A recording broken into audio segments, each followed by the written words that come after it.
you don't have to hate yourself for this. Just because you can't quit doesn't mean you're a failure in life.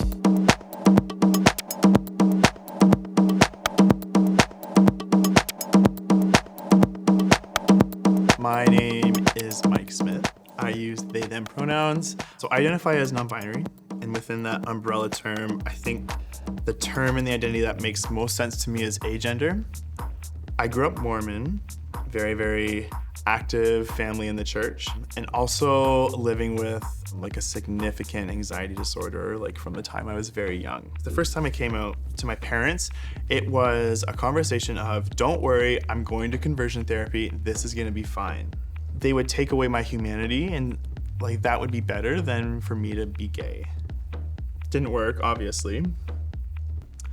And it just made everything really, really difficult. Everything more difficult. The anxiety disorder got worse. My options were like killing myself or come out. And so I came out. Relationships and sex were nothing what I thought they were gonna be.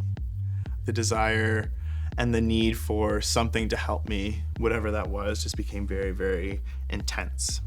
And someone offered me drugs. I'm like, sure, whatever. I don't care at this point.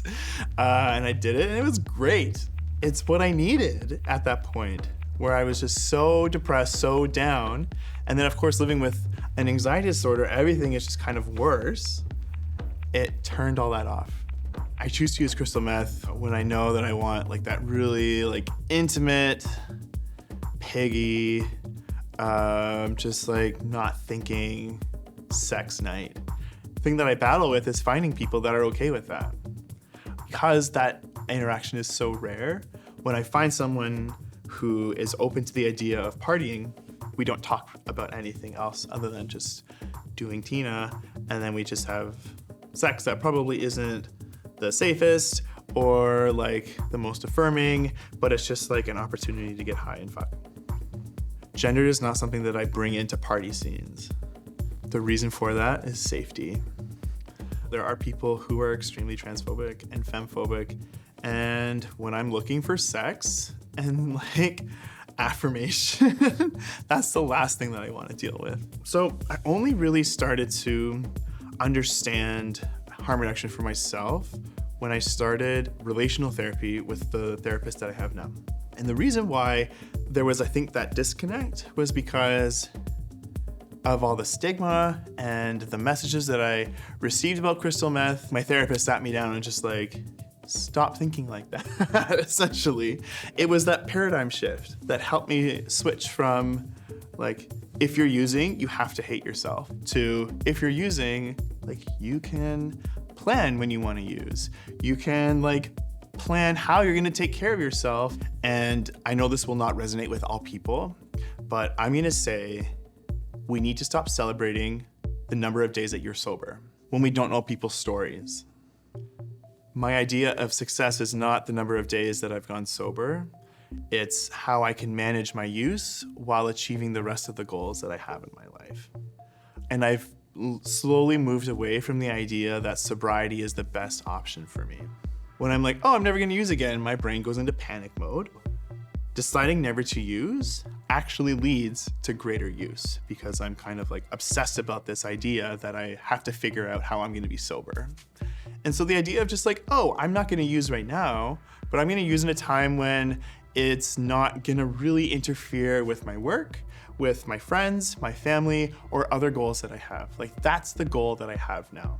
That works for me so well because it helps me stay in control.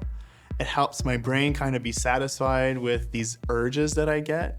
We can encourage each other to use in a safer way versus a like, oh, you shouldn't be using. Me using crystal meth can be problematic in my life, but it's not the problem that I'm dealing with. It's like, yes, I am a victim of cis normativity, heteronormativity, like I'm a survivor of conversion therapy. I am a survivor of the mental health system. Like all of these things that need to be put into account as someone who also uses substances. But it's that piece like, oh, you're a substance user, that kind of like redirects the attention and like brings a lot of bias and unwanted attention on a certain issue. I wish I could talk about it with people. When I started, I kept it secret for so long. It would have saved me a lot of grief if I could have learned quicker. Like, you don't have to hate yourself for this. Just because you can't quit doesn't mean you're a failure in life. You know, I don't regret anything that I've done in the sense of my, like, finding myself and going through that shit to come out where I am now, because it was integral to, like, where I am now. And I like where I am now. I've done so much work to get where I am now. I'd be like, just keep going with this process. Like, you need to go through it. Because there's so much learning that has to happen from where you are right now. There's so much you have to get to understand and learn. Because the world isn't going to teach you this. You need to learn for it for yourself.